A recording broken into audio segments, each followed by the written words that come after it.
There's this fascinating thing about meditation.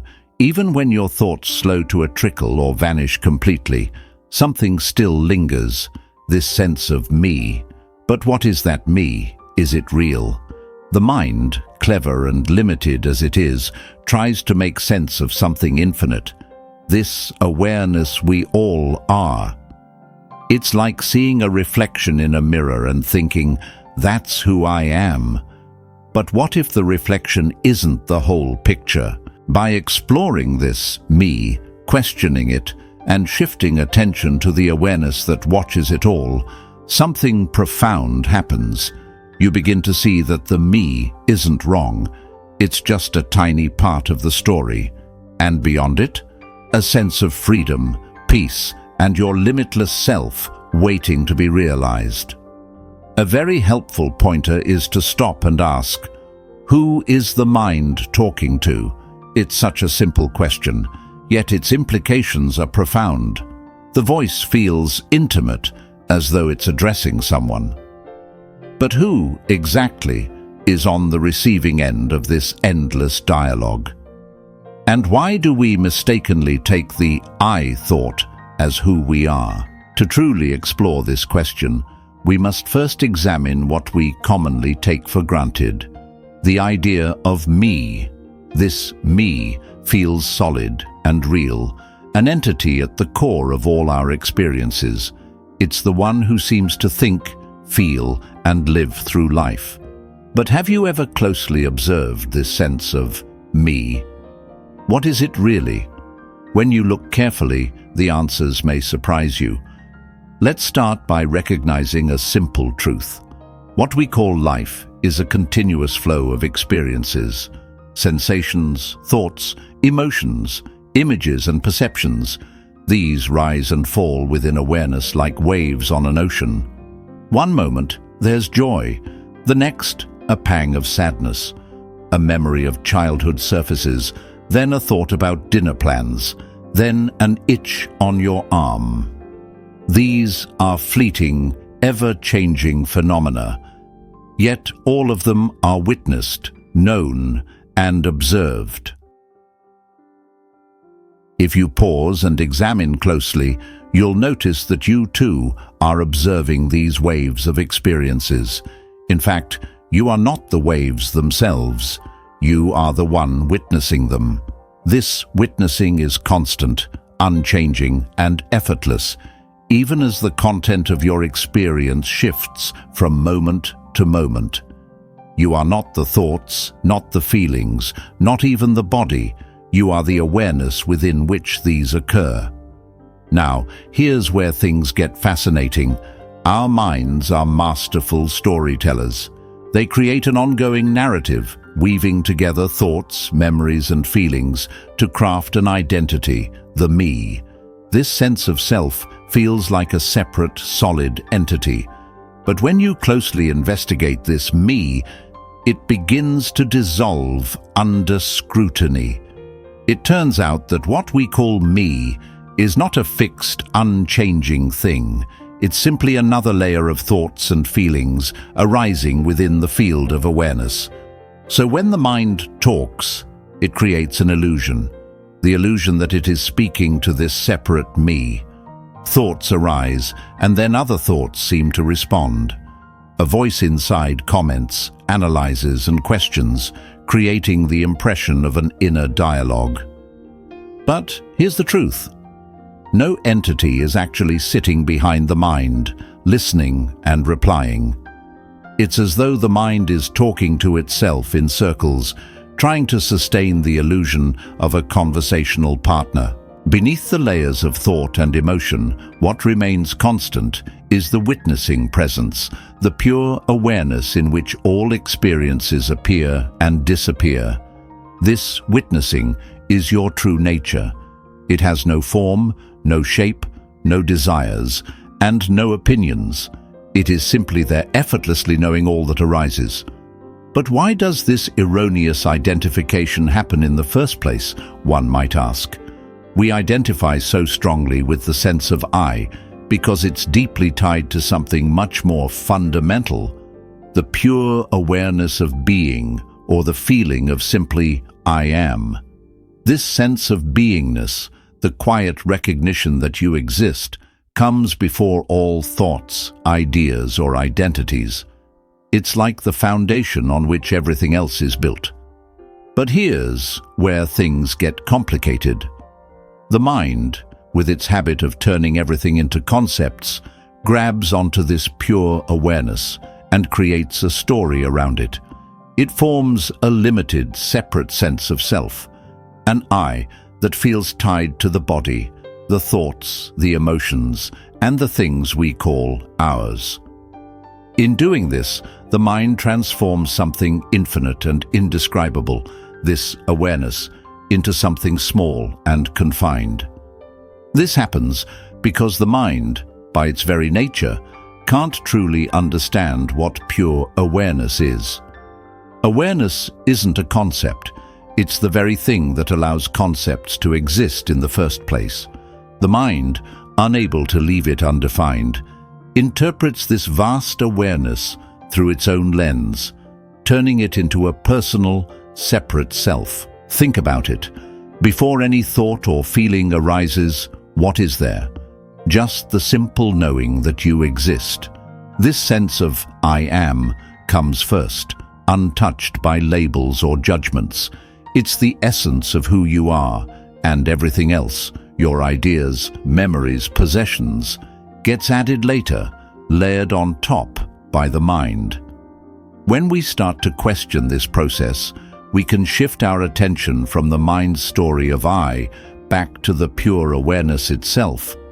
Instead of identifying with the thoughts that say, I am this, or I feel that, we focus on the raw, simple knowing of being that's always there, even before any thought of I. In doing so, we begin to see the truth. The I that the mind creates is just an interpretation. The mind borrows the feeling of awareness, of the limitless consciousness that underlies everything, and turns it into a concept of separateness. But this concept is not who you truly are. Your real self is the awareness that exists beyond all ideas, all boundaries, and all identities. By observing this process and gently turning your attention to the awareness itself, you start to see through the illusion of a limited self. What remains is the pure, infinite presence of who you have always been. Let's test this idea. Right now, assume, I am not the thinker of my thoughts. I am the awareness of those thoughts. Notice how thoughts come and go. A memory pops up. Who sees it? A sensation arises. Who is aware of it? The mind may claim ownership of these thoughts and experiences, but does the witnessing itself lay any such claim? No. The witnessing just observes. If you look deeply enough, you'll find that the I who seems to think, feel, and act is not a real separate being. It's an illusion perpetuated by the mind itself. When thoughts arise, try asking, who is the mind talking to? Each time, you'll find no entity behind the mind, only the witnessing. Here's the extraordinary thing. The mind talks, but it talks to itself. It produces thoughts, and then more thoughts arise to engage with the first. This internal dialogue creates a sense of self-involvement that feels intensely personal. Yet, it's all just mental activity. Thoughts interacting with thoughts. The mind generates an I thought, a sense of identity, and then other thoughts seem to revolve around it. This I thought feels closely tied to our sense of consciousness, making it feel incredibly real. But when you investigate, this I thought is revealed to be just that, a thought. Like a shadow mistaken for something solid, it loses its apparent power once it is seen clearly. What remains is pure witnessing, untouched by the mental chatter. One of the mind's cleverest tricks is to claim it wants to be free of itself. It tells a story about how exhausting and endless its chatter is, how it longs for silence or peace. But even this desire, this "I want to be free" thought, comes from the mind. It's another mental layer. To see through this, you need to catch the subtle workings of the mind. For example, when the thought arises, "I'm tired of thinking," ask yourself, who is tired of thinking? Again, you'll find no entity, just a thought about freedom arising in awareness. This inquiry exposes the mind's layers for what they are, ephemeral movements within witnessing. Pure witnessing is effortless. Thoughts, emotions, and perceptions come and go, and the witnessing remains untouched by them. It does not judge, react, or interfere.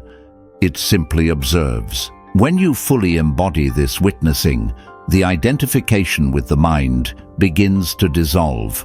You no longer see yourself as a thinker trapped in endless loops of dialogue.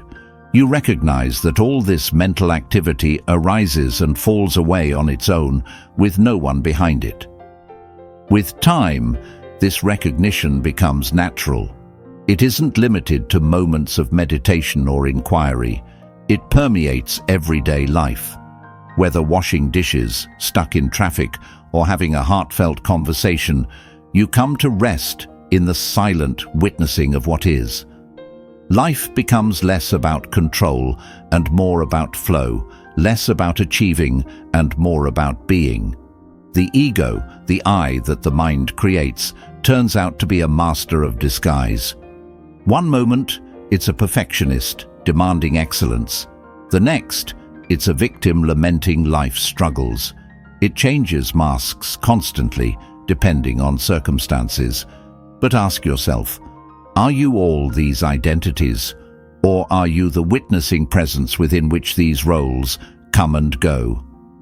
In the light of inquiry, the ego's shifting forms are exposed, and what remains is the stable, unchanging awareness that you truly are. This awareness doesn't grasp at the roles or resist them. It simply observes them. When you truly see yourself as pure witnessing, something remarkable happens. The layers of false self, the ego's many masks, begin to fall away. What remains is your authentic nature, spacious, peaceful, and whole. This isn't a theoretical understanding. It's an experiential knowing that comes from direct observation. In this state, the mind's chatter loses its grip. It becomes background noise rather than a constant battle. You no longer seek to silence the mind forcefully because you see it for what it is, a collection of fleeting thoughts without a central thinker. Life becomes lighter, freed from the illusion of a separate me.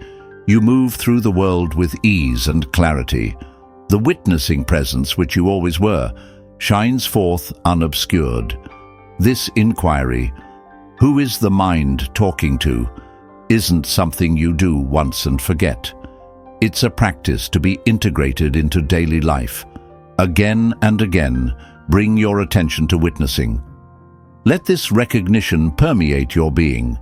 Over time, the lines between self and other blur, and you rest in the understanding that all of it arises in awareness. So, who is the mind talking to? No one. It talks to itself. And you are the silent witness, beyond words and thoughts, eternal and free.